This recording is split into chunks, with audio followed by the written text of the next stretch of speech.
Cindy Bitterman. Present. Shem Bitterman. Here. Shelby Blacker. Here. Lauren Borchert. She's sick. She's sick. Craig Brill. Here. Hunter Bergerella. Here. Ramiro Castro Jr. Here. Ted Sididine. Here. Amy Garcia. Here. Amy Goldenberg. Here. Ellie Guralnik. Present. Sarah Greedy. Here. Ben Cram is no longer on the board. Christian Lamont. Present. Linda LaRose. David Mann. Here. Henry Mantel. Here. Ava Marinelli. Here. Christina Mondi. Here. Terrence Milonis. Danielle Rodriguez Donovan, I guess is not here. Sam Rosemary. Here. Bob Short.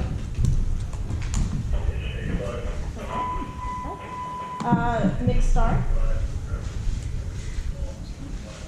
J.P. Fenn Stratton. Here. Don Whitehead. Here. Zivio Zuluaga. Here. We have 20 presents. Excellent. Well, since we have quorum, our next agenda item will be general public comment. Is there anyone from the public that would like to make comments on any non-agenda items?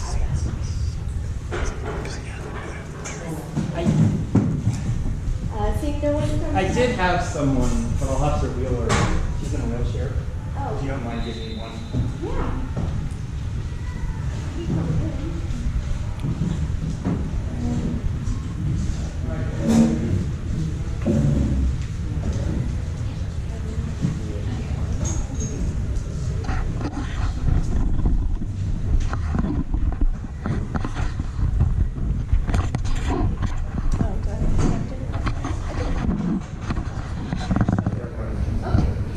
Thank you. Okay, next up will be updates from the board. Are there any board members that would like to update us on any items? Oh. Okay, shall we? I was nominated, I volunteered to be a liaison to the LANCC committee, and we met last Saturday. Part of their agenda items are announcements, and there were several other neighborhood councils that made announcements for things that they were getting involved in. So if any of you want to reach out to me with announcements from your committee on things that you'd like the LANCC to know about, go ahead and let me know, and at the next meeting, Ramiro will let the LANCC know about it, because I won't be able to be at the next meeting.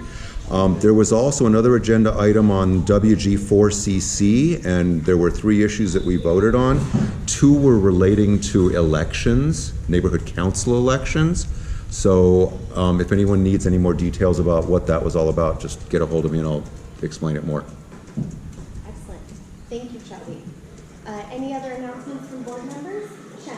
Yeah, hi. I just wanted to let everybody know tomorrow is the 100th day of the Writers Guild strike. It's also, the actors are also on strike. I guess city workers will be on strike tomorrow. The teachers will be joining the picket line at Netflix. Hotel workers are on strike. So if you do plan at any time to show up and support these strikes, tomorrow would be a great day. There are 10 picket locations, including CBS Television City right up here. You may have seen us out there. The times for the picketing is usually 9 to 2. And so I encourage people to get out and support the working people in this community. Thank you, Shem. Any other updates from board members? Yes, Christian. Just wanted to remind everybody that we're dealing with extreme heat this summer. It's lifetime now, I guess. So a reminder to stay hydrated, wear light and loose fitting clothes and a hat, and help your friends and neighbors. And also on a personal note, just want to express solidarity with all those striking this week and this month and maybe this year. Thank you. Thank you, Christian. Ramiro? The first committee meeting for the the Film Arts and Recreation Committee is next week here at 7 p.m. for anyone interested. The agenda is posted on the court outside. Thank you, Ramiro. Any other updates?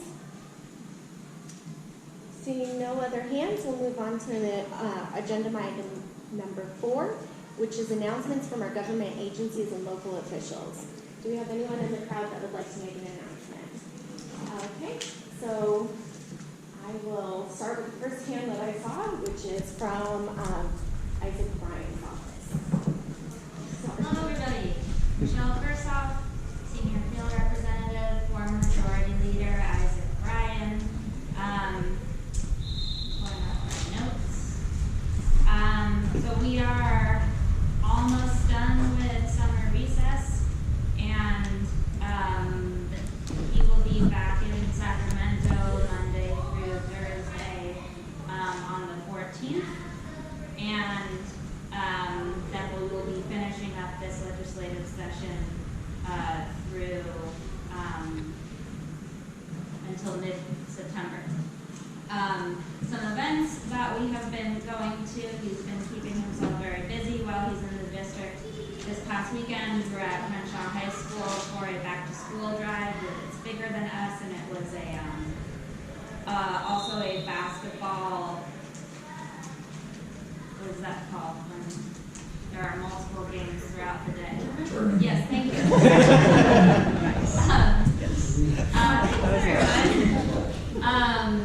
And they honored the family of Quincy Reese Jr., who was murdered. And we also went to the Venda Museum in Culver City, where the Majority Leader presented a $500,000 check for their affordable housing development for artists from across the world who are experiencing censorship in their home countries, as well as local artists at risk. And that's also a community center. It is all free to the public. And on Monday, he was with the LA County speakers, welcoming the new speaker, Robert Rivas, who is our direct person that we respond to now that Majority Leader Bryan is in a leadership role. Today, he was up early with the city workers for the strike. That is a 24-hour strike. And tomorrow, we will be at Fox with the WGA and SAG.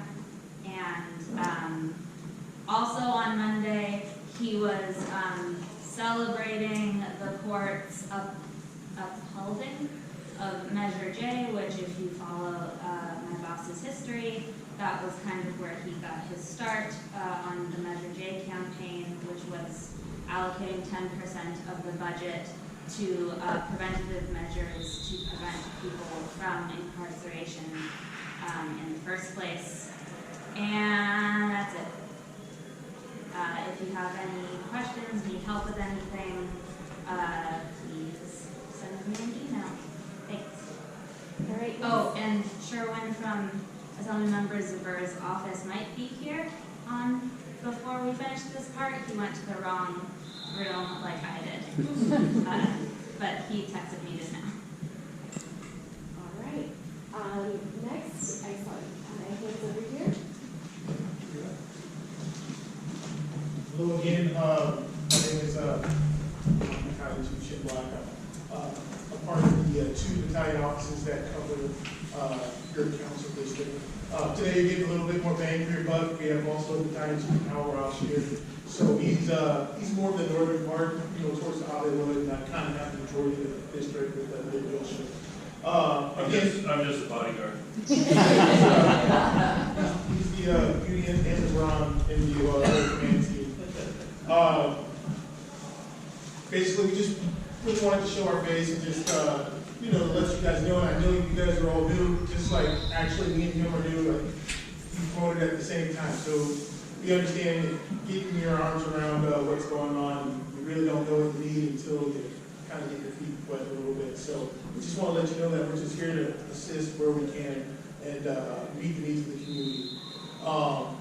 Some of the things that's been happening, my technology failed, so I wanted to give a little bit more information, but there's been a couple of structure fires in your neighborhood council area.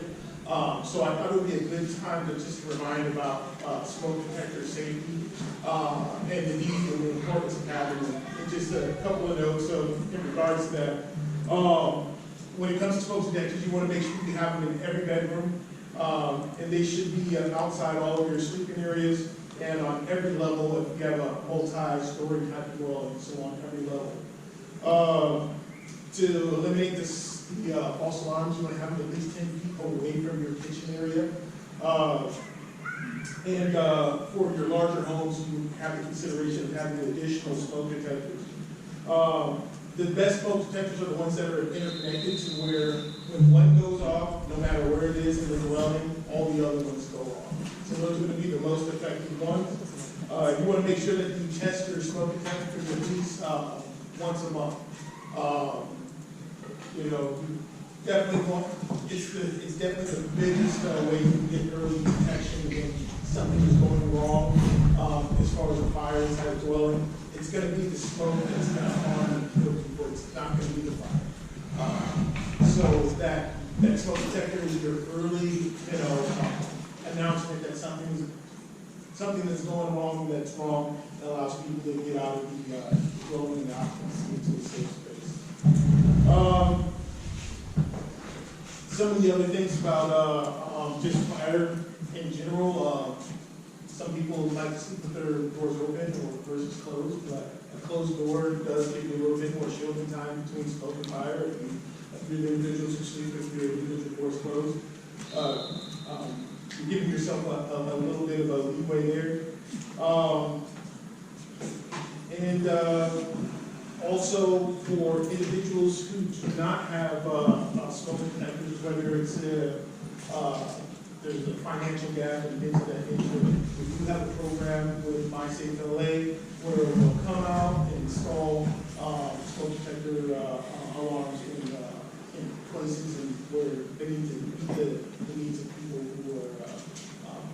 don't have the means to, or maybe they're elderly and they can't get into a high place or disabled or things of that nature. So, thank you for your time. Thank you for your guys have any service. questions for the fire department? What was that website again? CicLAvia? My Safe LA. My CicLAvia. Right. Yeah, if you do a Google search of CicLAvia, they'll come up. They also are really big about coming out and teaching CPR. They're also work hand in hand with doing school visits with the fire department. Hi. I don't know if you know the answer to this, but in my building, I live in an apartment, and we have like safety bars in the door, and a lot of them don't disengage properly. So, do you have any like advice for anyone that might be in that situation in terms of like being able to escape in a fire? Is that something that you ever talk about?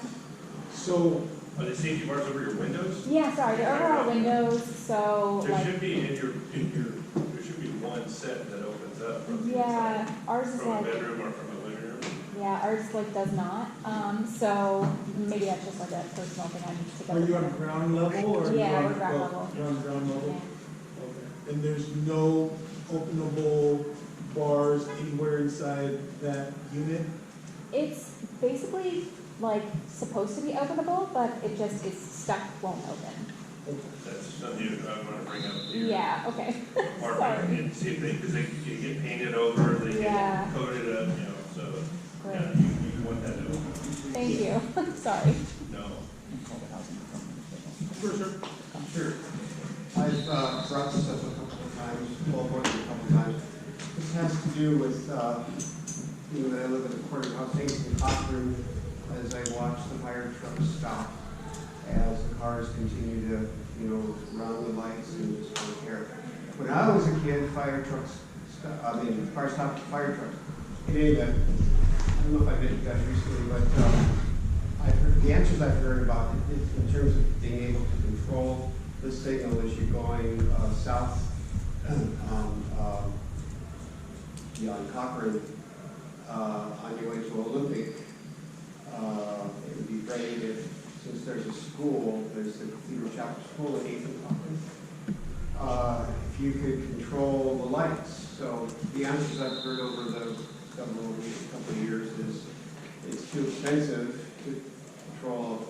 There is a system, it's called Opticom. It's, LA City does not use it because it's so expensive. And what it is, a preemption emitter that goes on the fire engine and a preemption receiver that goes on the signal. So it picks up that strobe and boom, it sets it to red all four ways. Or it'll turn red and or green, green the direction you can go. But So expensive, I mean, what I don't know.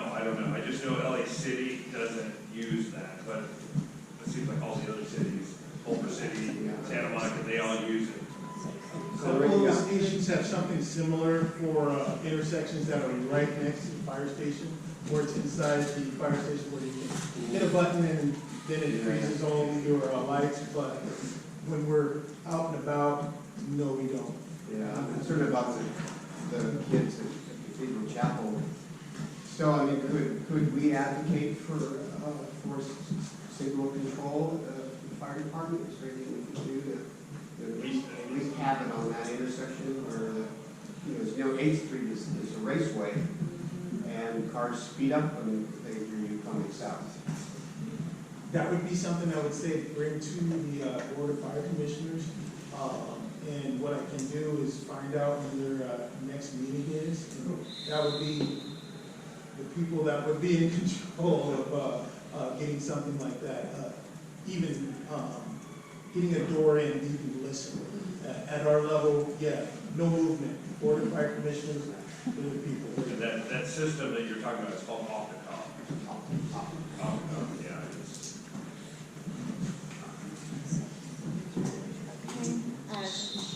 Shall we go ahead? Is the need for police support increasing, decreasing, or staying about the same when you guys go out on call? Why? They are very busy. And we have, In regards to what? are you talking about? In regards to you guys going out on a call, how often do you need to have police support? It all depends on the incident. Yeah, it all depends on the incident and whether we're going to need them to assist us with controlling somebody. But are you seeing an increase or a decrease or around the same level as last year? Probably an increase. Yeah, probably an increase. And those are mostly due to what type of events? Medical, narcotics use, those types of things, mental health, all those. Thank you. That all has to do with the population keeps getting bigger and bigger now, like bigger and bigger. We don't, we're still at the same staffing as we are. We've had since what, 08, 09, when that big, we had the blackouts. So we should also advocate for staffing increases while we're advocating for traffic light controls? Within the last 20 years, there used to be a big deal. We had, 30,000 firefighters? Right. And it was a big deal to hit 1,000 runs in the Dayton Fire Department.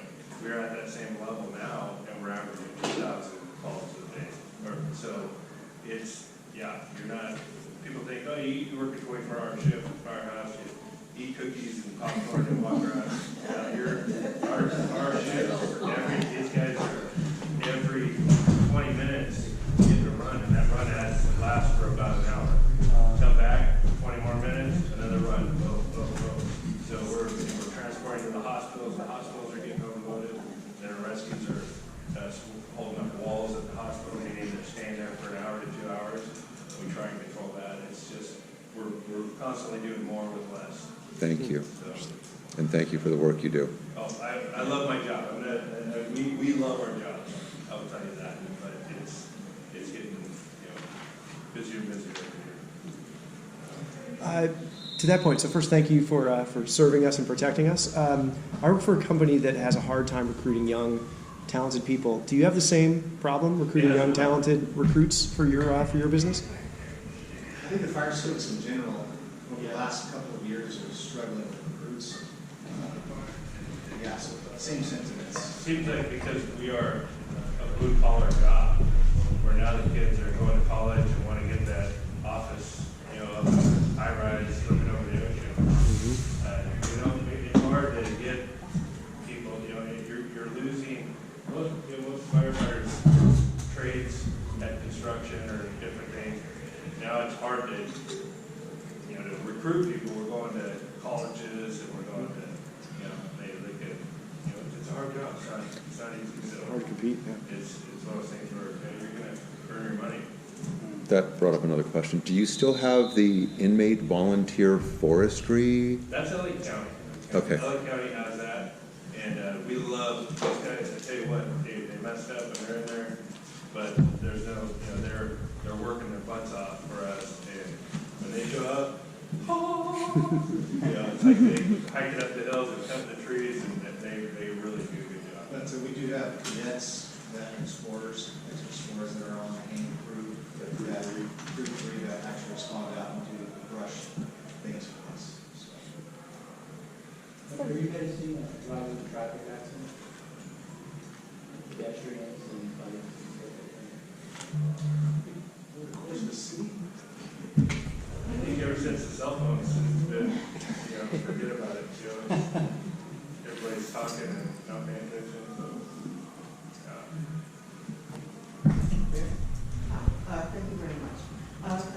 You were talking about recruiting, and what's in terms of recruit people that wouldn't normally go be it like a firefighter, women, people of color, so on and so forth? Can you say it one more time? I know I'm wearing a mask. Okay, I should take this off. Okay, can you hear me now? Yes. Okay, yeah, it's COVID.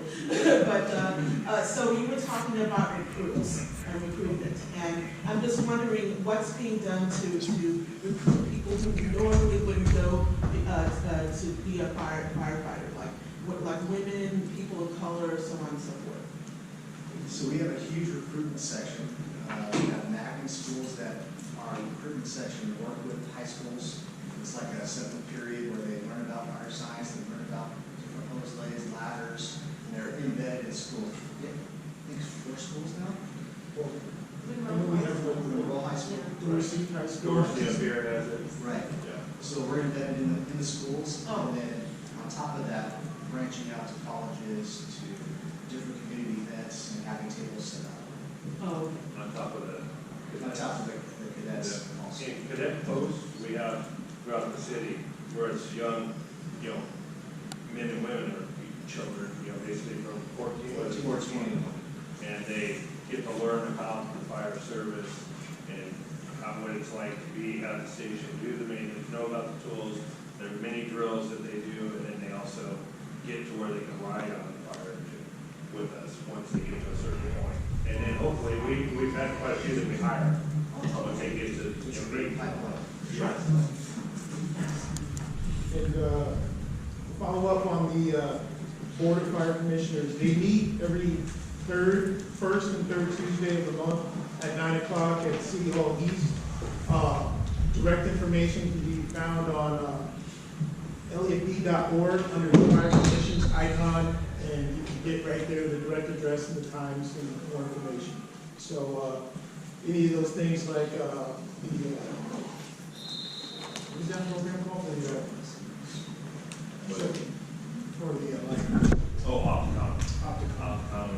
Amanda, So that would be do you the have place his now email? where you get heard, and they're the people who really control the budget of the fire department. Could we get one of your emails, please?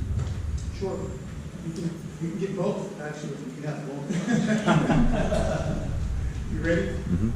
It's going to be Shin, S-H-I-N, dot Black, B-L-A-C-K, at lacity.org. And mine is Kyle, K-Y-L-E, dot Roush, R-A-U-S-C-H, at lacity.org.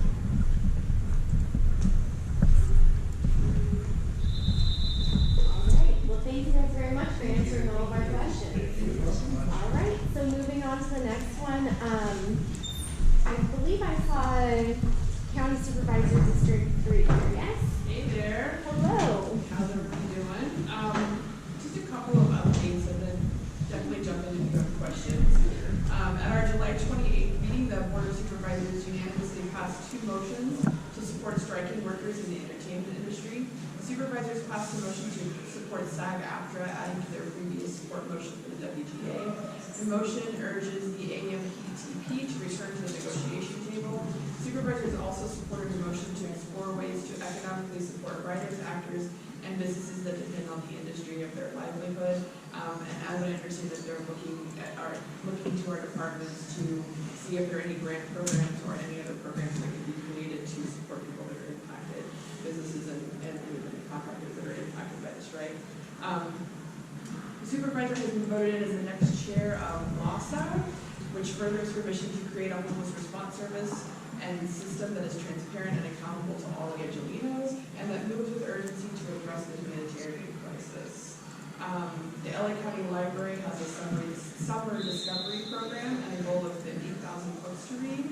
Participate in the program and help reach the goal by learning more at lacountylibrary.org. LA County is looking for pool and lake lifeguards for this summer and then also the rest of the year. If you want any information on that, let me know. LA County residents can also contact their vector control district if they have mosquito bites on their property, and they'll do a free assessment and treatment.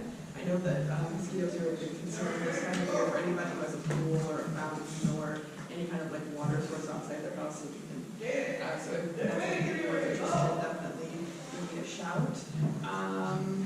Supervisor Horvath continues the environmental legacy of Los Angeles County's 3rd District by calling for the acceleration of water quality and resiliency projects as part of the Safe Clean Water Program created by voters through your approval of Measure W in 2018. A motion unanimously approved by the Board of Supervisors directs Los Angeles County Public Works to report back on which areas in the county have been created to look for new water projects, including upgrading flood control infrastructure, improving water quality, capturing stormwater runoff, and greening our communities with multi-benefit projects. And then last on the note of eviction, because I know that the first round of eviction payments was due recently for a lot of people. If you're facing eviction, know that you need to act quickly.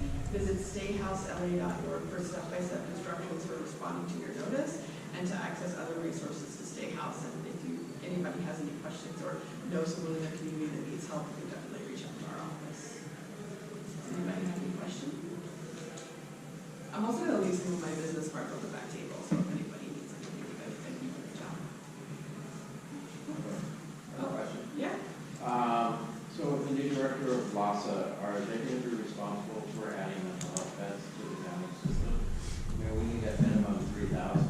Yeah, so I know that that's one of the things. There's actually a number of mental health beds that are getting ready to come online, and I'll look at that number for you and I'll provide it. Thanks.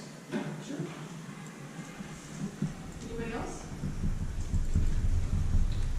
You mentioned learning more, lacounty.org, is that for it? For which one? For the library book. It's LA, I think it's LA County. It's lacountylibrary.org. Okay, County. Yeah. I have a question. Yeah. I don't know, you mentioned that in your beginning of your report regarding the strike. I'll take off my mask again. Yeah. Is there any negotiation that the city or the county is doing with SAG-AFTRA and AMPTP? I don't know if it's a dumb question about this one. Because I saw a little blurb, like Governor Newsom may want to be part of the negotiation process. I don't know if that's the case or not, but I'm just wondering. I'm honestly, not that I'm aware of it, I'm not really sure that the city or the county is allowed to step into negotiations. I would say that that's a definite, I'm not part of either one of those unions, so that's probably a question for someone that belongs to that union. But I know that they've been passing, I'm not sure about the city, but county have been, passing the resolutions and making the motions, and it's encouraged everyone to encouraging them to go back to the table, but as far as I know, that's it. Sure. All right, thank you very much. Next, Ned, would you like to give us an update for Sure. I'll start on the west. There's several more weekends of deck removal at the La Cienega intersection, at Big Long intersection. And that will be done. Then we move to South Sycamore on the 21st. South Sycamore is going to be closed for 2 weeks. What they have to do is they have to pour a new concrete street around 5200 because that's considered a truck loading area.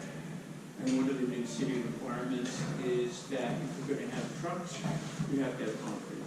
So with that, Wilshire and Sycamore will be closed for 2 weeks, and there'll be flaggers there to make sure that customers can get in and out of that strip mall.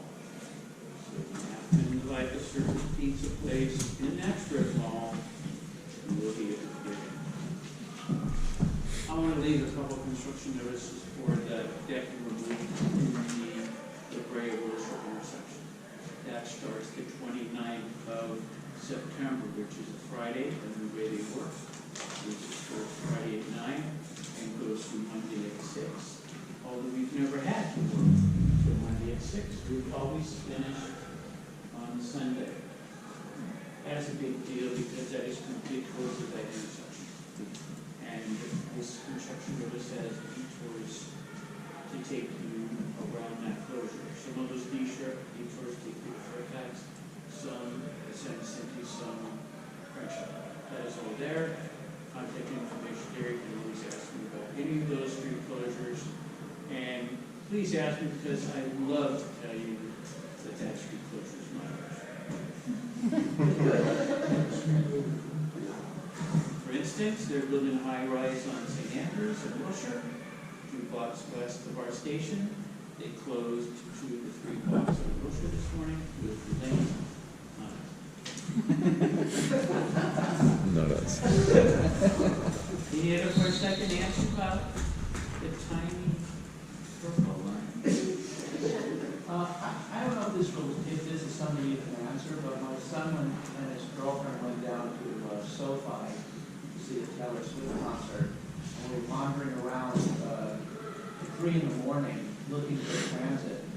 I mean, it's a complete unbelievable to me that a city could go to a $3 billion stadium and not have any accessibility or mobility other than cars. And I'm just wondering if Metro, they had advertised some kind of shuttle for the K line.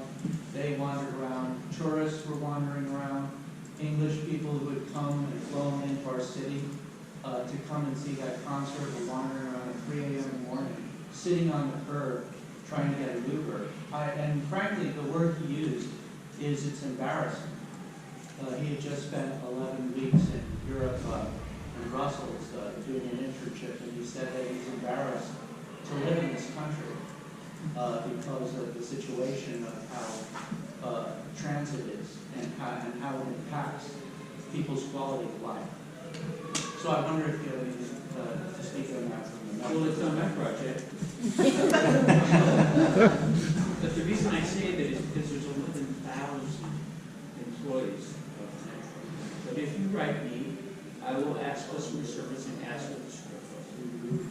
I'd be glad to do that. Okay. I mean, there's no bus lane, no dedicated bus lanes. It might be an interface between the city of Los Angeles. Now, the feds just gave the city of Inglewood all kinds of money to put in a new. That's not there yet. But I think the city of Inglewood sees that as something we'll have to see. I'm not putting you off. No, I hear you. Write me, and I'll try to get you an answer. As anyone who writes me, aside my area of expertise, I will always do that. Thanks. And this might also not be your project, but I'm not sure. The Wilshire Spalding stop for the 20 on Wilshire, I think was supposed to reopen in July, and I don't believe it is. Is that because of Purple Line construction, LACMA construction, both, neither? It's more LACMA. I had a conversation with bus operations this week about restoring the stop at Wilshire and Curzon. Okay. So I hope to have news of that the next time. I think Wilshire and Carson has been okay, but Wilshire and Spalding has been good. But they're like a block apart. Well, I think Spalding's tricky now because Spalding now on the south side of Wilshire is a laydown yard for the new gallery construction. Okay, I wasn't sure if it was gallery construction. And if you want, that's bus operations and say, I would love to have it back. I would love to have it back. But I drive by there once a week and I know the amount of cement truck traffic is amazing. Crazy over there right now. I appreciate it. Thank you, Matt. Anything else? last time you were here, you spoke of a milestone where the tunneling was finished. Are there any other milestones coming up in the project that we should know about? It's a small one, but it was a milestone for me. They poured the stairway in the La Brea Station, the main entrance. So when the inspectors send me photos now, you can see the stairway going from the bottom of the station to the top. Cool. So not as big as finally being done, but it shows we're making progress. Thank you. Anything else? David, I'm sorry I don't have any more photos of the ATMs. They're all gone. Sorry about that. ATM? Oh, on a board with some TPM, sorry. I'm looking for a cash.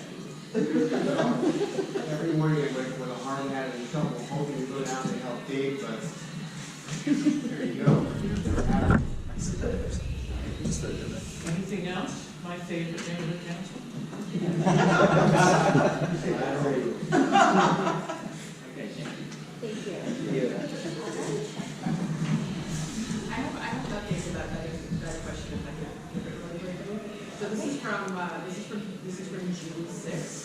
So in June, the board received a series of updates on bed available in LA County to meet the personnel needs. So that includes treatment beds, psychiatric beds, internal housing, permanent housing, board and care, etc. So they looks like they moved everything all together. And in total, we have 44,000 beds with 13,000 in the process. So of that 13,000, I don't know how many are specifically designated, but I can find out. Thank you for that. All right, next. All right. Tran from CicLAvia. So we're just coming off the summer review, so very slow on the legislative side, but lots of local updates to share. Last month we spoke with Danny Furman, who had inquired about the basketball courts requiring resurfacing. So just to speak on that, Rex and Parsley are getting out the work for the resurfacing. We don't have a time frame of when it will be installed, but those bids are out right now. Secondly, so one of the new stop signs that was installed at Colgate and Ogden, the site of the traffic fatality near Hancock Park Elementary, was damaged over the weekend. LADOT did repair the sign this morning, and also we received a lot of comments from the community about the damaged sign and about how it's not enough, and our offices want to let the community know that we're not done yet. So we have other things other options. There's lots of options that the community has shared with us. We're still vetting out all of those additional options. So stay tuned, because there will be more improvements to come in that area. Additionally, with respect to the Park and Brea area, we're also going to be looking at street improvements to slow down traffic on Hauser between 6th and 3rd Street. So that is also TBD, but we're studying the area with our traffic engineers right now. Our office has also been receiving a lot of complaints about Airbnb and party homes. So right now, the city it's governed by city planning. However, people have been asking about the enforcement issue, and so you cannot operate an Airbnb home without a home sharing permit. And so, if you think they are operating illegally, contact city planning, or we can help, our office can help you to connect to the city planning. Also, if you think that a home sharing permit needs to get revoked, then it takes 2 citations from any of our enforcement agencies to revoke a home sharing permit. So our enforcement agencies that would include like LAHD, traffic enforcement, LADDS, and LAPD. So like noise complaints, code violations, things of that sort. So it's 2 citations that can get a home sharing permit revoked. Our office is also putting together a task force because we understand that the city is moving on the enforcement side. So we are meeting with leadership at LADOT, LAPD, and special events to see how we can come up with a coordinated response, because in this district we seem to have a large volume of party homes, And then lastly, I was going to talk about our Smashing Pumpkin event, but I think it's on the agenda, so I'll leave that. Kumar, sorry. Oh, actually, I did have two things, and it's related to add-ons. So, Christina, your comment about the bars not being able to open on your window, that's probably not up to code, so you can report that to LAPS, and because that is a safety issue, typically they will deploy an inspector within 3 days. If it's not safety related, then normally it's like 20 days, but that seems to be a safety issue, so we should get that. If you don't know how to report that code violation, just get in touch with our office and we can. Thank you. And Shen, you asked about the traffic fatalities. LAPD Wilshire, they actually keep very good statistics about that. This year has been unusually bad for us because we do have several traffic fatalities at the beginning of the year. So if you want, you could be an actually issue on this. Other questions? Hi. Yeah, right. I can't see. I actually have 2 questions. Sorry to cheat. When you said the stop sign was damaged, was it damaged like by a vehicle or by like intentionally people are angry about it, or when? It was the stop sign was entirely down. However, the way that the stop sign is oriented in the middle of the road and the other lane delineators were not damaged. So that sort of implies to us that it was vandalized. But there's just no way to prove it, but just just the way it was oriented. Okay, that's Everybody wants to see it. It's a new template. Oh gosh, okay, I'm sorry that happened. My other question for Airbnbs, was it specific, is the number of complaints specifically about people complaining about noise and that sort of thing? Or I know there's a lot of like unrest talking about Airbnbs because people believe that it drives housing prices up, and there's a lot of evidence to support that. So I wasn't sure, when you're saying that people are complaining and the solutions you were listing do seem to be about like noise complaints and that sort of nature, but I wasn't sure if people are just complaining about the fact that this neighborhood is becoming less affordable because of the increase of Airbnbs? So the violations with respect to it's primarily the impacting the quality of life for folks. So normally it's related to noise, traffic, also. But I would say that the worst offenders are probably in the Melrose area. So like north of Melrose, we're probably dealing with about maybe 6 or 7 homes right now. And so they range from just like loud, homes with, hosting, like bridal showers and innocent things that just happen to be really loud, all the way down to like advertised events online where they're like charging tickets, armed security, to that level. So they do massive, and on that level, because those are the worst offenders, they're the ones that have like music, no traffic control. There's lots of people wandering the streets, and so that seems to be like the worst offenders and the ones that we're trying to enforce. That makes sense. Thank you.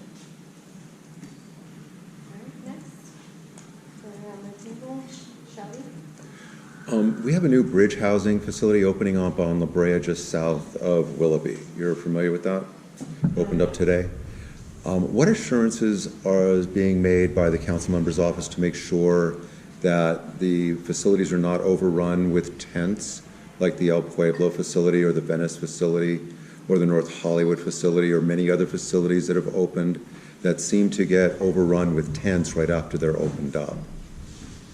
We don't have access to that facility, so we don't have any input on how that facility is run. That's not my question. I would connect you with Matthew. It's not my question. So I would connect you with someone in our outreach, our host outreach group that can answer the question. Okay, next, Ted. Hey, Tao, I was wondering, I think from a couple meetings ago, you had set a timeline for doing some landscaping to the areas of the homeless encampments that were cleared from San Vicente to remove the temporary fencing and to install landscaping. Do you have an update or status on the timeline of that? No, I mean, I don't have timeframes. We are still talking to street services. We have been contacted by the Carthay community about the type of trees and landscaping that will eventually be in the median. So we're working with that community to make sure that the native trees that they are very interested in getting planted get done. Thanks. We hope that it will be, we had hoped that these installations would happen by the end of summer, but it doesn't look like that's going to happen. But we are still having active discussions, and we're just finalizing details. What led your office to explore the slowdown traffic on Hauser 30, between 36? Like, was it complaints from the public?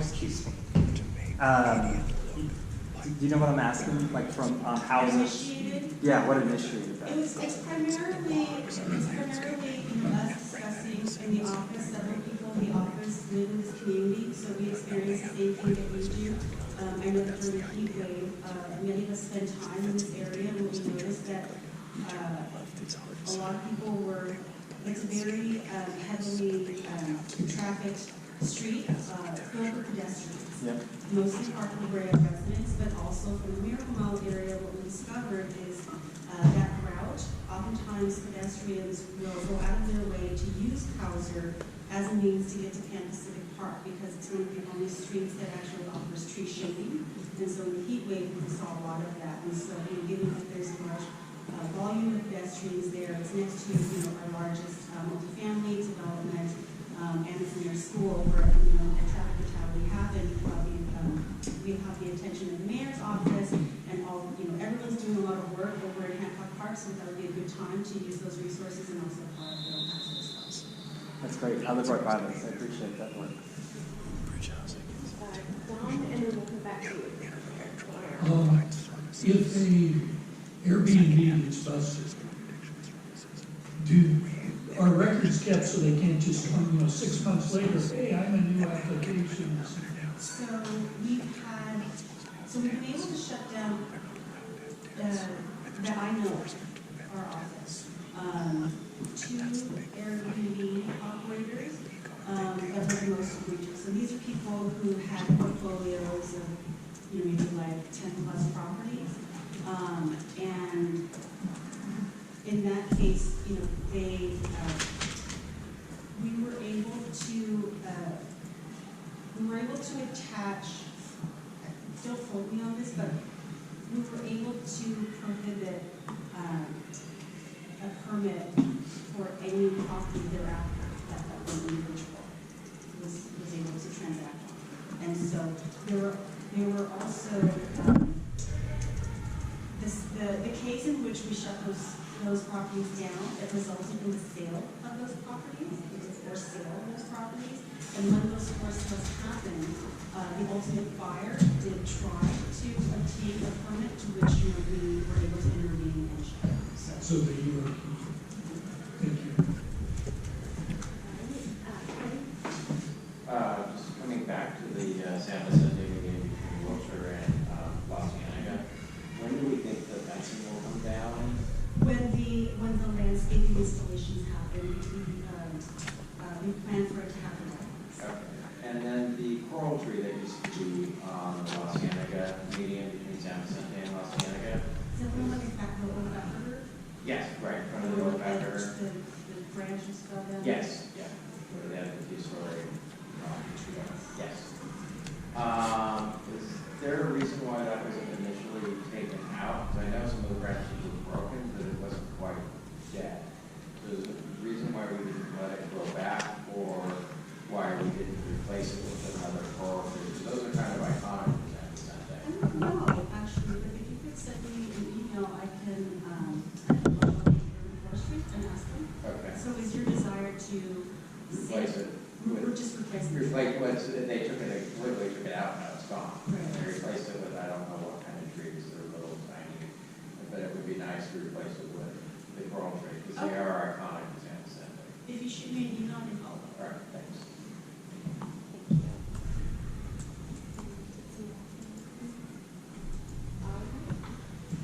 Well, thank into town, and we look forward to hearing from you in a little bit.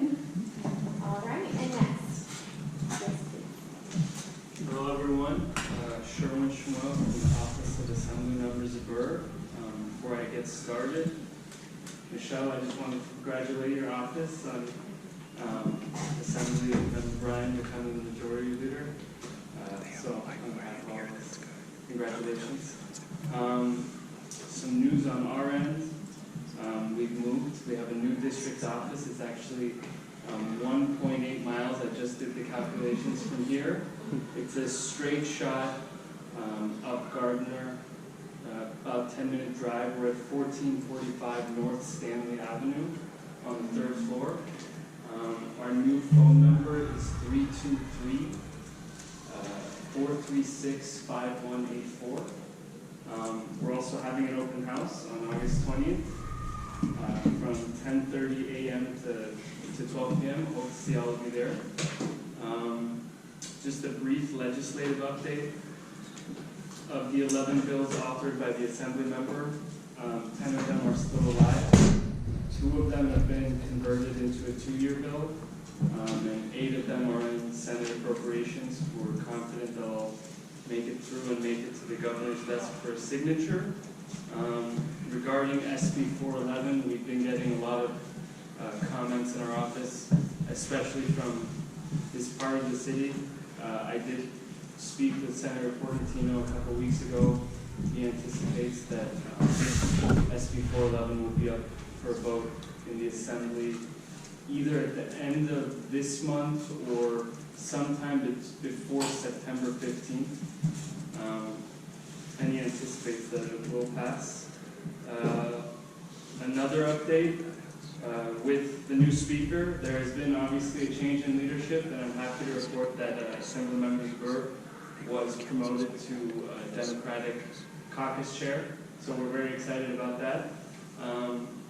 I believe that's everything. One last thing, Tao, thank you for bringing your dog, because for once I'm not the furriest person in the room. And with that, I'd be happy to take it. Any questions? What was your name again? Sherwin Schmuck. Sure. And my last name is spelled Shamroeil.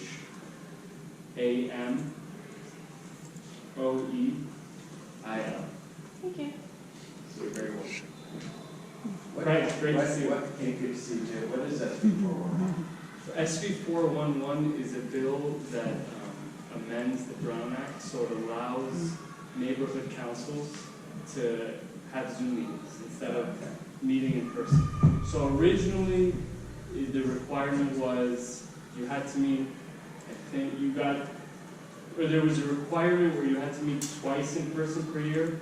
Now it's once per year, but one of the issues with the bill is it only lasts for 2 years. So in 2 years, someone else in the Assembly or the Senate will have to offer another bill renewing it. Any other questions? Thank you very much. Oh, and also I'm going to leave some flyers right up here for our open house. Thank you, everyone. Thank you very much. All right. Well, thank you. Eric, please. All right, hi, welcome all new board members. I'm Eric Calhoun, I'm the park director here, so your host, so welcome. I do have a request of all the committee chairs. We have new committee chairs.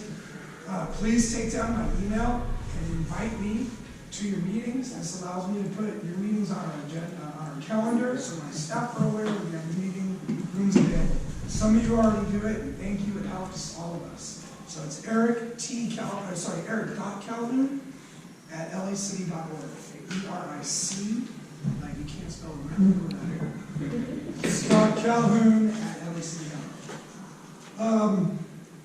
We decided to be having this event that's on the agenda. We'll talk about that later. We have a fall festival planned for October 28th. Last year, Mid-City West was a huge supporter of it, and I'm hoping to partner with you again and do maybe a bigger event. Maybe we can do during the day, do something that's, a fall festival. I know there were some folks that aren't fans of Halloween and things like that, but we can celebrate our community and have a festival. Just want to brag a minute. We have 178 kids registered in our summer camp this week. We're the largest camp in the city of LA.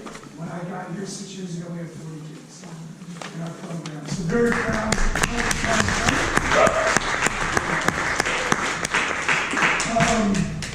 That's through your support, your community support, helping promote our programs. We do have our fall program registration underway, and I used to email Lauren our flyers to get sent out, so hopefully I can send to Sarah and whomever to help us promote our programs to the community so that everybody has access to what we're offering. We have 180 girls volleyball league, which didn't exist when I got here. We have 300 kids in our soccer program now. I know AYSO fans aren't happy, but that's what we gotta do. So appreciate that support. And then the last bit of info, our senior center has finally been receiving the repairs that I've been just desperately begging to get over the last couple of years since COVID. In a previous meeting, I mentioned some stuff that was happening that I got disciplined for, so I can't mention it again. But nonetheless, that was the silver lining. That activity did end up causing the repairs to finally occur. I convinced one of my colleagues to transfer here from another park. She'll be here in mid-September. She's going to take over. She's going to be my director of the senior center. And my goal is to have it open by October 1st. I'm in conversation with JFS. Please don't hold me to that date, Cindy, because that's not actually what they do. But that is my personal goal, is to get it open. It's been closed for far too long. And my seniors are doing their thing at Fairfax, but they want to come back home. So I know some of you have done outreach to mayor, staff, C5. Thank you. Everything that you do helps me. Basketball courts, I can only ask so much of the city employee. They can tell me no. You guys, it's not the same. So I appreciate all your support. So thank you. Any questions?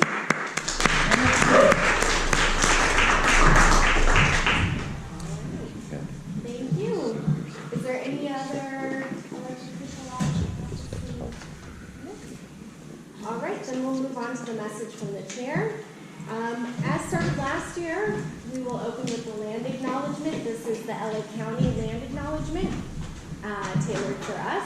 And that is the Mid-City West Neighborhood Council recognizes that we occupied land originally and still inhabited and cared for by the Tonga, CicLAvia, Serrano, Kaz, and Chumash people. We honor and pay respect to their elders and descendants, past, present, emerging, as they continue their stewardship of these lands and waters. We also recognize that settler colonization resulted in land seizure, disease, subjugation, slavery, relocation, broken promises, genocide, and multi-generational trauma. This acknowledgement demonstrates our responsibility and commitment to truth, healing, and reconciliation as elevate the stories, culture, and community of the original inhabitants of LA County. We are grateful to have the opportunity to live and work on these ancestral lands, and we are dedicated to growing and sustaining relationships with Native people and local tribal governments. To learn more about the First Peoples of Los Angeles County, please visit the Los Angeles City County Native American Commission website at lanaic.lacounty.gov. Okay, thank you. And then also, neighborhood councils. There are 99 neighborhood councils together form the grassroots level of the Los Angeles city government. The system was created to connect LA's diverse communities to City Hall and was established in 1999 by an amendment to the city charter. While neighborhood council members are volunteers, we are public officials and elected to this office by the members of our community. We are a system that tailor the LA municipal government to the city communities, ensuring that recognition and accommodation of these communities' diversity is built into the city governments. So therefore, we like to hear from the public. You have the right to give public comment subject to the limitations of our bylaws. which you can find on our website if interested. So those are the things that I have to cover, and then also I have a couple of things. Please make sure that you're doing your trainings. It is very important for you to do your trainings and get those up to date. For those of you that are having issues with the DUM website and they're not recognizing that you have completed your trainings, please email your certificate to Amanda, which is admin at midcitywest.org, and CC myself. We have had a couple of board members have issues with that, and they were flagged for suspension. So please make sure that you send in your certificates if you're doing it so that we can rectify that on your behalf. I have a question about that. Okay. So I was having trouble getting in, and so who can I talk to about, like they kept telling me I don't need to come in when I clearly do, so. Who should I contact? Send me an email, Okay. and then I can send it over to the IT help. Okay. And then we can get you Okay. settled. And there was also a new thing that they said on the website that we no longer have to send them certificates because the system automatically. That's always actually been the case. It's just not reliable. So Oh, okay. I always like to have them because Okay. Yeah, for instance, one of our board members clearly has completed it, sent us their certificate, and thankfully they kept it, and they're still flagged for not having their training. So we like to have it on hand for that. Okay. Thank you. Also, I'd like to remind everyone that it is important for you to communicate with your committee chairs if you're unable to make your committee meetings. It is your responsibility as an elected official here as part of the Mid-City West Neighborhood Council to attend your committee meetings and the board meetings as much as you possibly can. If you are unable to make your committee and or the general board meeting, please let us know within 72 hours of the meeting so that we can make accommodations if we are unable to meet quorum for committee meetings. I also want to make sure that everyone is aware that additional training for chairs and secretaries is available. We've been reaching out to people. If you're interested in learning any of that, please let us know. I also had a question on whether or not people could take PLUC training if they are not on the PLUC committee. We are pending information from John Darnell when he gets back from vacation on August 10th.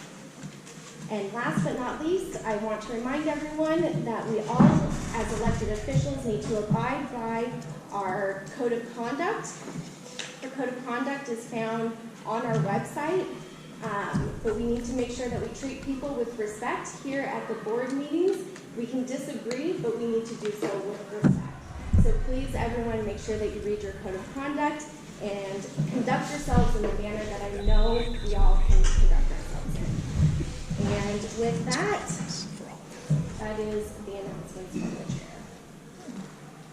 All right, moving on is our consent calendar. On our consent calendar, we have accepted the resignation of Ben Cram, at-large representative.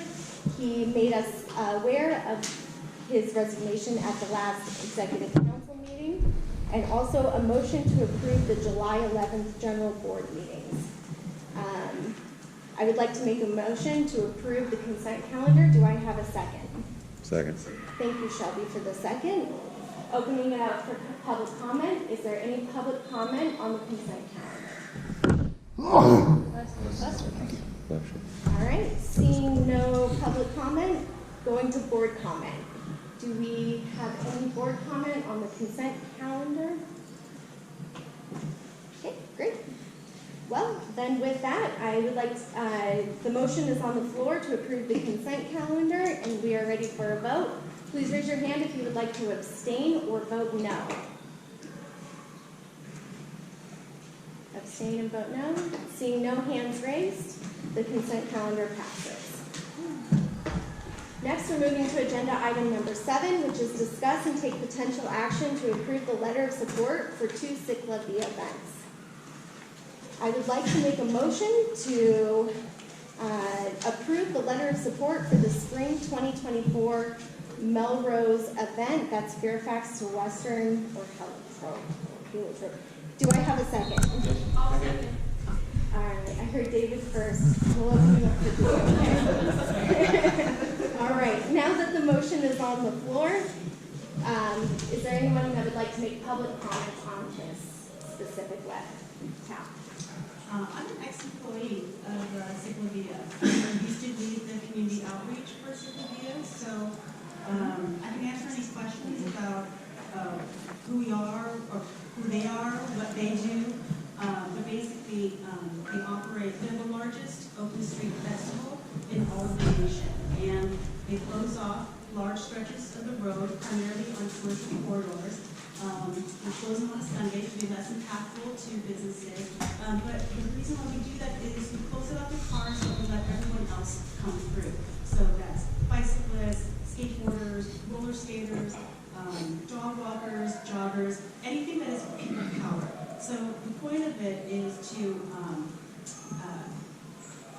have people sort of imagine what the streets would look like if the roads weren't necessarily designed for cars, but for people. So for one day, we basically turned a large stretch of road into the biggest block party or a huge community park, like a pop-up park that people get weird in, for just one day. Thank you. Anyone else in public that would like to make a comment? No? Then turning it over to board comment. Amy. I've been attending the CicLAvia since the first CicLAvia. I've missed 4 of them in the 13 years that they've been around. It is the best community event this city has ever seen. It is a way of reimagining public space, and it gives access to, like the council, but pedestrians, cyclists, anybody who wants people power. And it's really a great event. I totally support supporting them for the events that come through Mid-City West. And we have tabled at the one that goes to West Hollywood because we're adjacent to them. It's a wonderful event. If you haven't gone, the next one is August 20th, and it's going to be from Koreatown to Hollywood, 5 miles of open street. We're going to bounce back to the tower real quick. Sorry, the one thing I forgot to add is one of the major goals that we try to do during these CicLAvia events is we choose commercial corridors and we try to work with businesses, educating them about how they can bring their businesses outside. Because once the event happens, they see the benefit of being able to engage with the customer without being behind the windshield of the car. So people can actually make eye contact. They can say, how are you, engage, have a real conversation, and then really start to learn about the communities. Because oftentimes, with the CicLAvia events, they are planned through communities of color, and oftentimes it's the one time when visitors from the region are visiting that area, and so it's a wonderful opportunity to bring regional visitors to a neighborhood that might not necessarily get a lot of focus.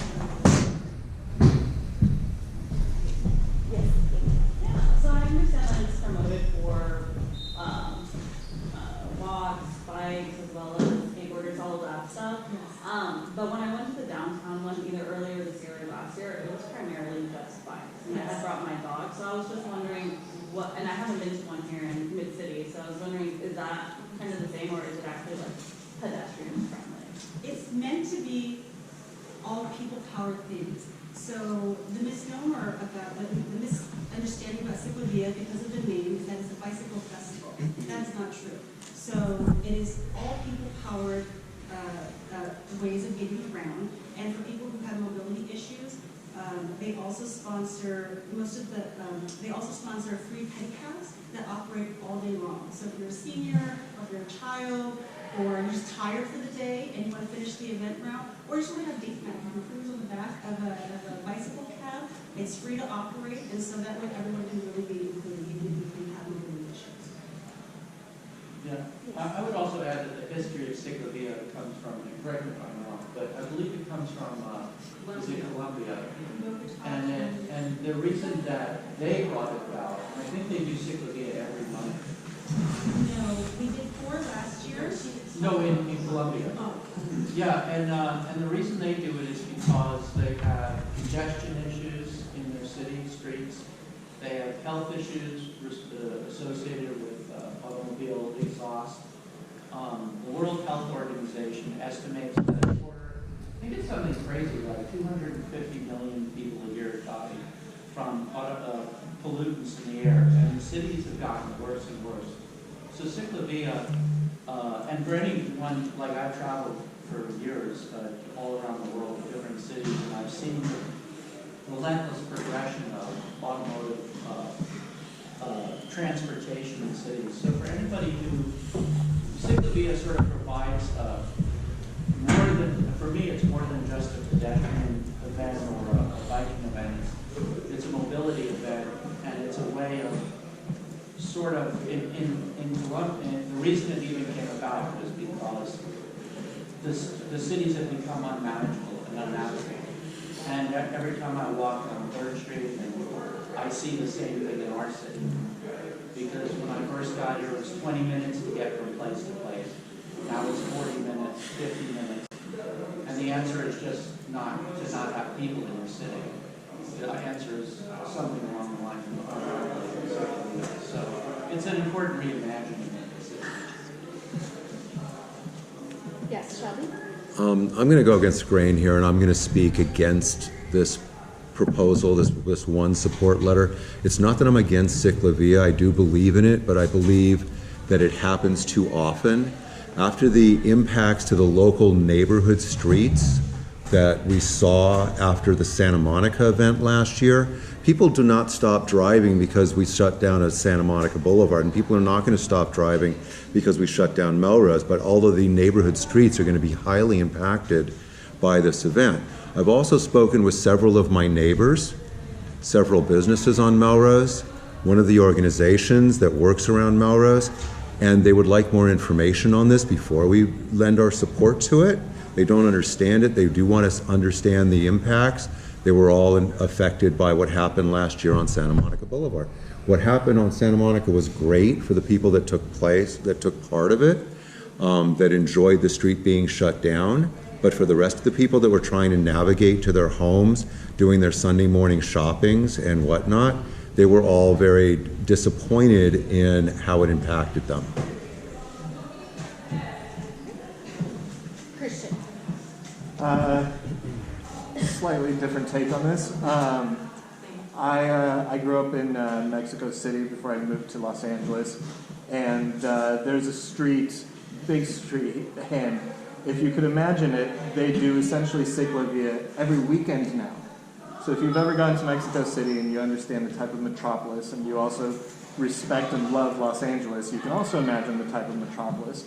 And so instead of having a few CicLAvias, I would say let's dream big, and let's try to work with the transportation committee and with the city and with the organizers of CicLAvia to make this a weekly kind of possibility. This isn't going to happen overnight, but I think this is the kind of body who can dream big, who likes mobility, who understands that this is a neighborhood where we can walk, where we can welcome others, and where CicLAvia is kind of the staging ground to dream big.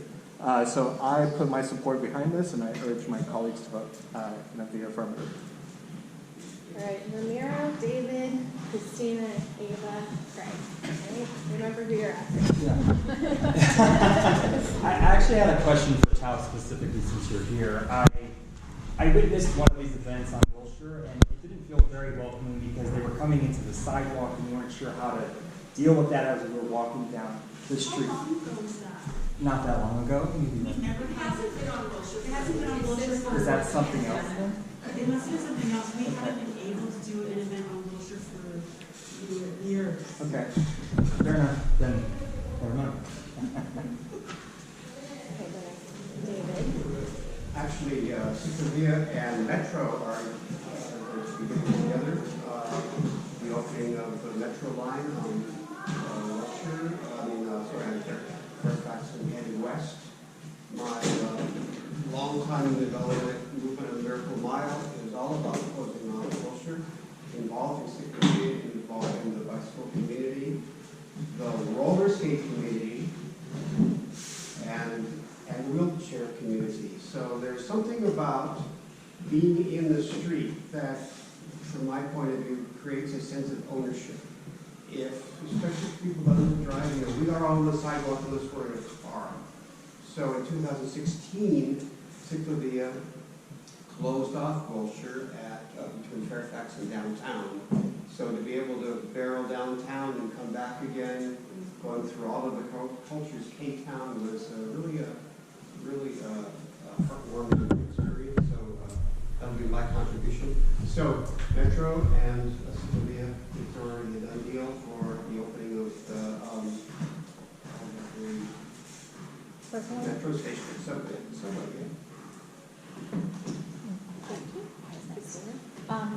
Are we allowed to ask other board members questions when we make a comment? Because I just wanted to ask Shelby for a little bit of clarification on what people were upset about. Is that something that we can do or no? No, it's more for you to say like whether you support or you don't support the letter. Okay. But I definitely encourage you guys to talk about it afterwards. Okay. Yeah, no, that's okay. Okay. Ava? Awesome. I'm really excited about this event. I know you've all heard me talk at length about my support for multimodal transit in our community, particularly around bikes. But we have a long way to go. As somebody who, rode a bike as a kid and not as an adult, I don't really feel safe learning how to ride my bike in our neighborhood as an adult, as a way of transit rather than a way of enjoying a bike path or riding around a neighborhood. And CicLAvia is a way that folks like me get to do that. It's a safe way for us to get back on the bike, literally and figuratively, and sort of relearn those muscles and gain that confidence. And I liked, the way David also spoke to, like that ownership, that our community isn't just for cars. So I'm really excited that not one but two CicLAvias will be coming to our neighborhood, and I'm really excited to support this letter and encourage other folks to do so as well. Great. I have a question on Melrose, who's probably now. Do we have any studies on how it actually affects or improves businesses that are affected by it? Because it seems like it could really be a boom for them to have all these people and all these out there. Are there actual studies that show an uptick in business activity on those days? We actually, we do a huge amount of community outreach for weeks, months in advance. Right. Other than that, we also circle back with the business owners and get their feedback. And we get both, negative comments as well. But when we do get negative comments, then we use that as a starting point for the next time we have an event, how we improve on the event. And then when you have it, I guess there's one coming up that's going to be going down San Vicente. Or future route. Future route? Yes. So when you do something like that where businesses are impacted, do you guys set up some kind of fairs in the middle of the median, artists can sell art, kind of art walks and do all that kind of fun stuff, and then it's really more interactive, because now you're not impacting businesses, but it's kind of like, okay, we're going to bike ride on San Vicente, but how do we really bring out the community and get them involved? That is such an amazing question, because that is exactly what we want to do. We want to reach out. So when these events are approved, in general, our community outreach folks, they will go out to businesses, but also they reach out to the councils, HOAs, religious institutions, other groups that would have interest in tabling. We also, street vending is also legal too during that time. So we find a lot of small proprietors will come out and sell their items. We encourage artists come out and display their artwork. We really do try to encourage the community to come out and personalize the event specifically for them. So it is one opportunity for not just for visitors to discover your neighborhood, but also for you to show original visitors who you are. Right. So we encourage businesses to come outdoors. We encourage high schools, for their marching bands or their drill team to come out and do performances for those things. But it really is the goal of it is to maximize the usage of our streets, reimagining what the streets can be good for as if they were public, if it was public space. Right. Because city owns the land Right. that the roads are on, but the roads don't necessarily have to be roads. They can be closed off and they can be, used for something else year round. Right. So it's a way for people to reimagine where certain landscapes of the city, could potentially be closed off. So it would be great if on San Vicente there was like a major art walk, like kind of like Beverly Hills does every year. We wouldn't necessarily be the producers of that, but anybody who would be interested in that, then, we would work with them and help them with the logistics in terms of like, do you live on here? This is where we have capacity. But if there was a group that wanted to do that, then they would definitely get in touch with them and try to orient them into the event. Thanks. Okay, Amy, then Shem. I just want to point out, if it's a 5-mile route, there's hubs throughout the route where there's tabling and activities. It's not just closes, there's a lot going on all throughout the route. Right. So those are the kinds of places where, and it's government agencies come out, politicians come out and set up tables in that from Right. that Yeah, area. we do more of Okay, it, like yeah, local artists. that would be something that you gotta discuss that with the people. Yeah. All right, Shem. I just wanted to say real quick that I just got back from Iowa where I participated in a rag ride, which is cycling across the state of Iowa. That cycling event draws 60,000 people and generates and sends $25 million a year into the small rural communities of Iowa. And it's one of the most successful economic engines of revitalization of rural America. And in fact, because of Drag Right, other events like it's a 50-year-old event at this point, Rails to Trails and other biking infrastructure has been revitalizing small town America. So I urge you to read about that and understand what an engine of development bike infrastructure can really be to get out of the old kind of thinking that somehow cars encourage economy and bikes stifle it, whereas exactly the reverse tends to be true. I encourage you all to look into this rag ride. Okay, Sheldon. If we're doing follow-up comments, I just want to make a point that I am voting no again. I'm not in support of the Melrose program. I'm fully in support of the Wilshire program because Wilshire has much better tributary streets. Melrose is a street that relies on the weekends on tourism. And if tourists from all over the city can't get to Melrose for some reason, that's what's causing some angst amongst the Melrose businesses. And there's other reasons. I can talk offline about it. Thank you. Does that? It's not fun. All right. Well, I think that we've had a robust conversation about this. Usually we do not have such a robust conversation because this would be run through a committee.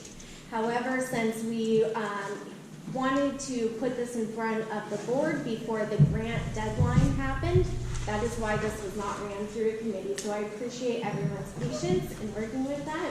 And with that, I'm going to restate to approve the letter of support for the spring 2024 Melrose CicLAvia event is the motion. And we had a second, and it's time for a vote.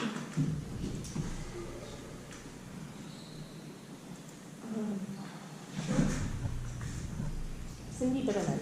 Yes. Shem Bitterman. Yeah. Shelby Black. No. Shem, sorry, you were a yes? Yeah. Okay. Lori Booker.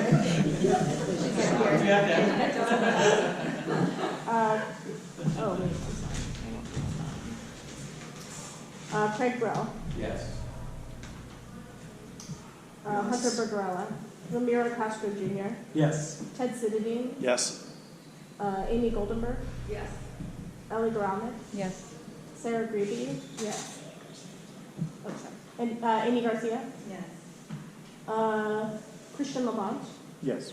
Linda LaRose. Yes. David Mann. Yes. Henry Mantel. Yes. Ava Marinelli. Yes. Christina Mondi. Yes. Sam Rosemead. Yes. Nick Starr. No, sorry, it wasn't here. J. Keith Van Stratton. Yes. John Whitehead. Yes. And Xavier Zuluaga. Yes. Did I miss anyone? No. Okay. Motion passes. Excellent.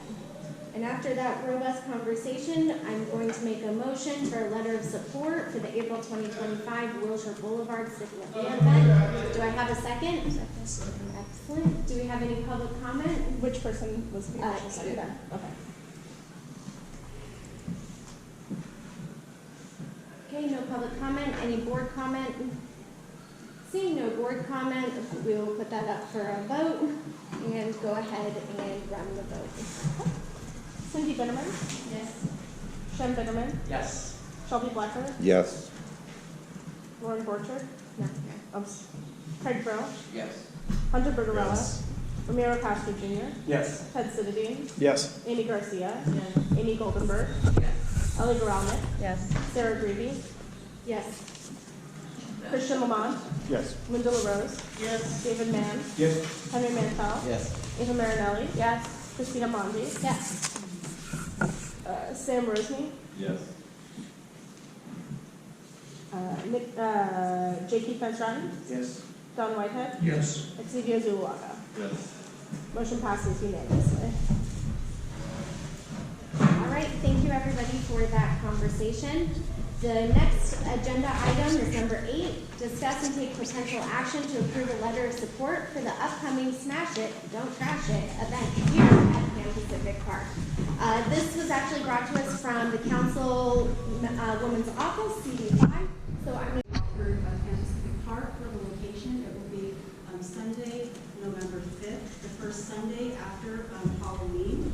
And some of the activations that our office will be coordinating is there will be a pumpkin smashing activity. We haven't decided yet whether it was going to be dropping it from a high elevation or launching it, or ramps and like shooting it at a target. But at a minimum, though, we will have shovels that we can break apart the pumpkins. But we'll have a smashing pumpkin activity, pumpkin pie eating contest, pumpkin spice latte giveaways, pumpkin pie slice giveaways. We're also going to have a lot of educational booths. So the Natural History Museum will have a booth educating on the pollinators. LA Sanitation and Athens Sanitation will be handing out compost kitchen pails. City Plants will also be distributing free tree giveaways. LA Compost will also be providing an educational booth. LDWP will provide hydration stations. McCarthy School Community Garden will have a giveaway for seedling for people who want to start their own gardens. And we'll have other educational booths from Metro, LADOT, LADWP, AARP, CicLAvia, Public Food Coalition, and many more. So we would love the neighborhood council's support in helping us plan, do a little bit of outreach, and some volunteers for the run of the events. So I'm excited to see if you answer any questions for you. Rock fruit smashing pumpkin. We actually have some people. We are reaching out to them. They are going to be performing at Yamaba Casino later this month, and so we have our constable trying to reach out. But at the minimum, we may be getting some radio station DJs to at least provide the music program for the day. yes, Mayor. How does this event get funded? Through your office. Got it. Yes. I just had this, I know you're having things, so this is Tal's brainstorm, by the way. We've been talking about things and I'm just a lot. But I wonder, like, we could come up with some concept for Christmas trees too.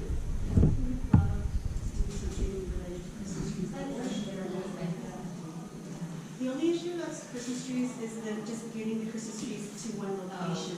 So that's it's just easier just to put it on your curb. All right, any other discussion? Okay, with that, I would like to make a motion for the letter of support for the Smash It, Don't Trash It event. Can I have, or does anyone want to second? Second. Craig, thank you. Okay. Craig seconded. Okay. All right, and with that, we can do a vote by affirmation. So if you are, if you'd like to vote no or abstain from this vote, please raise your hand. Seeing no hands raised, the motion passes. Thank you very much. Thank you. All right, moving to number 9, the treasurer's report and funding motions. Valerie is absent today, so I'm turning the floor over to Amy Garcia to give us an update. Yeah, so Valerie sent me an email. If you have any questions, feel free to email her back. So she sent me, we're still operating under a budget that the last board passed as a placeholder, so we can spend money until this new board has a chance to pass our own budget. Because we are able to roll over unused funds from the last term, we have to wait until the city clerk's office tells us the exact amount that was rolled over before we'll know how much we have to spend for this fiscal year. She expects it to be around $40,000 though. Once we get this number, the executive council will propose a budget that the full board will vote on. As your new committee start to meet, you may want to start thinking about projects and events you want to take on and what kind of budget you might want for these. And then let Valerie know that what you're thinking about. None of this needs to be hard and fast, but it will be helpful for putting together a first draft of a budget. And Valerie intends to put together a brief explanation of the budgeting process that she'll email to the whole board before we have our first budget discussion. Thank you for the update. All right. Next, I would like to make a motion to approve the July 2023 monthly expenditure report. Can I have a second? Second. Shelby. All right. Any public comment on this? Any board comment on this? Since it is a funding motion, we do have to do roll call. So Amanda, when you're ready. Cindy Bitterman, Yes. Shem Bitterman, Yep. Shelby Blacker, Yes. Craig Brill, Yes. Hunter Bergerella, Yes. Ramiro Castro Jr., Yes. Ted Sidadine, Yes. Amy Garcia, Yes. Amy Goldenberg, Yes.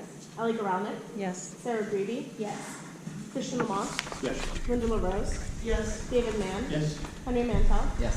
Ava Marinelli, Yes. Christina Mondi, Yes. Sam Rosny, Yes. J.P. Van Straten, Yes. Don Whitehead, Yes. and Xavier Zuluaga. Yes. Motion passes. Point of order on that. Yes. There might be some board members that haven't passed funding training. Does that get sorted out by Yes. Amanda? Thank you. That's what it does. All right, great. Thank you guys very much. And moving to our next agenda item, it's a report from standing committees. Would anyone like to make an announcement? All right, then for the executive council, I would like to make the announcement that if you are interested in filling a board member seat, since we have one open, considering we accepted the resignation of Ben Cram, we will be voting on our next general board meeting for that position. So if you're interested in running as a board member, please send an email to the executive committee, that's executive@citywest.org. Or if you know someone that would be a great addition to this board, please encourage them to run for a seat. And again, we will be voting again for our board member in September. So please send them our way, have them send us an email, and communicate with us prior or on the executive council meeting date. And that is pretty much all I have. So I would like to make a motion to adjourn. Second. Any-